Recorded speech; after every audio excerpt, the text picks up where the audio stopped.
ketika itu Allah masuk ke dalam diri Muhammad, dan Muhammad tidak bisa mencari Allah. Dari situlah Muhammad tahu bahwa dia adalah hamba, bukan Tuhan.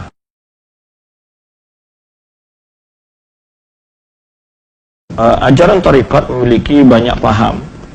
Yang paling fatal adalah itu paham hululiyah, ittihadiyah, dan wahdatul wujud.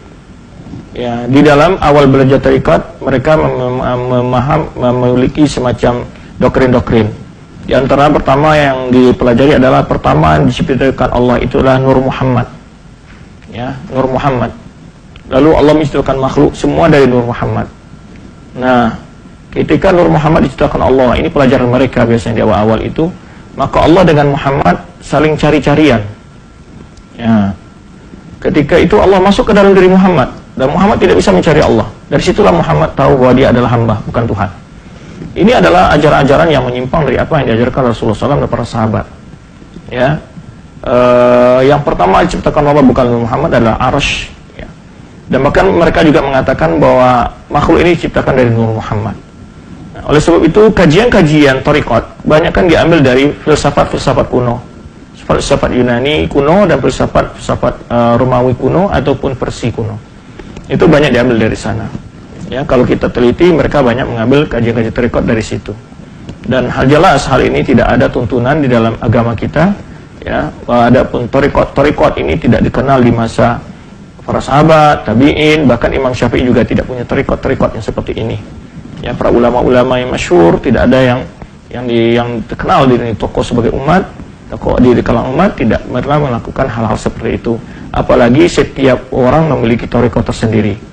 Ya, ada jamaah memiliki thariqat sendiri, kemudian memiliki ajaran cara berzikir sendiri, memiliki salawat sendiri. Ini tidak pernah ada tuntunan dalam agama Allah dan tidak pernah diajarkan Rasulullah SAW dan juga tidak pernah disebarkan oleh para sahabat kita. Ini jelas menyimpang dari ajaran agama. Ya, bahkan saya pernah membaca salah satu artikel mereka menyebutkan dalil mereka dengan thariqat itu yaitu la in istaqamu ala tariqatil asqainahum ma'an wadaqah. Jika mereka istiqamah di atas thariqat, kata mereka, Allah akan beri mereka minum dengan air yang sejuk dalam surga. Ini jelas air ini bukan maksudnya thariqat yang dibuat oleh orang-orang sufi. Thariqat ini maksudnya thariqat Rasulullah SAW, thariqat syariah. Ya, tidak ada bedanya ada thariqat Ali tersendiri. Karena dalam buku-buku yang saya lihat, literatur yang mereka pegang itu, mereka buat ranjinya ya, buat thariqat ini diambil dari Ali bin Abi Thalib, riwayat 9 thariqat ini diambil dari Abu Bakar, ini buat dengan sanad-sanad yang palsu, mereka buat karang-karang thariqat tersebut demi untuk meyakinkan para pengikut mereka.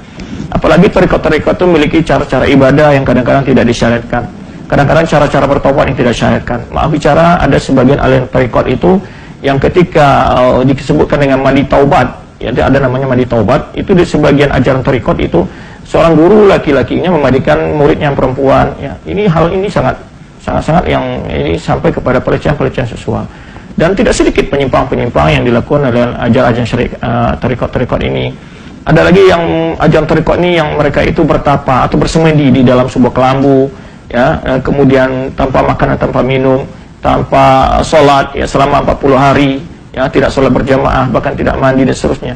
Dan dijelaskan oleh sebagian ulama, mereka ini adalah cara-cara pola-pola yang memang disenangi oleh setan, ya, dan yang di penyimpang seperti ini. Oleh sebab itu Imam Ibnul Jauzi dalam kitab beliau Talbis Iblis membongkar sebagian dari penyimpangan ajaran sufi dan thariqat tersebut. Jadi jelas itu tidak ada contoh dari Rasulullah SAW. Namun bagaimana kita memperbaiki sebagian karib kerabat dan orang tua kita yang memang terjebak dalam ajaran ini, tentu kita salah satu metode yang dipakai para ulama adalah memerangi kebodohan dengan ilmu. Karena mereka belum mengerti, maka perlu kita mengajak dia ke majelis ilmu, memperdengarkan ajaran-ajaran, pendidikan dan ceramah-ceramah yang sesuai dengan ajaran yang dibawa oleh Rasulullah SAW, ya, atau dengan mengajak orang ustadz ziarah ke rumah kita dan sambil mengajak kerabat kita untuk makan bareng, kemudian setelah itu meminta nasihat, wejangan atau bertanya-tanya tentang masalah agama, atau dengan membelikan buku-buku agama. Tapi kita perlu bersabar ya untuk menjelaskan hal ini kepada mereka, terutamanya kita harus menghadapi mereka dengan akhlakul karimah, dan sehingga mereka merasa nyaman dengan kita dan kita mudah untuk membujuk, merayu dia, orang tua kita atau kerabat kita untuk menghadiri majelis ilmu yang betul bertopang kepada Al-Quran, Sunnah, Suri yang pemahaman para salafus saleh. Wallahu a'lam bishawab.